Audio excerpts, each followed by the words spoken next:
നീ നമ്മുടെ ഇഷ്ടം വീട്ടിൽ പറഞ്ഞു. അത് നടക്കില്ല. അച്ഛനും അമ്മയില്ലാത്ത എന്നെ വളർത്താൻ ഏട്ടൻ ഒരുപാട് കഷ്ടപ്പെട്ടിട്ടുണ്ട്. ഞാനായിട്ട് ആ മനസ്സ് വേദനിപ്പിക്കില്ല.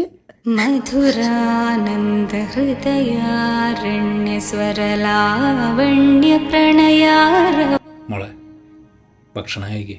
നയനാലിംഗ നവകേദാര അച്ചു എന്താ നിന്റെ പഠിപ്പ് കഴിയണവരവൻ കാത്തിരിക്കുവോ?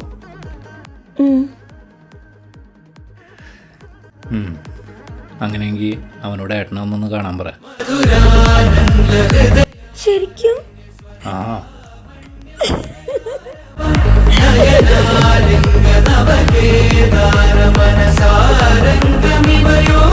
താങ്ക് യു ഏട്ടാ.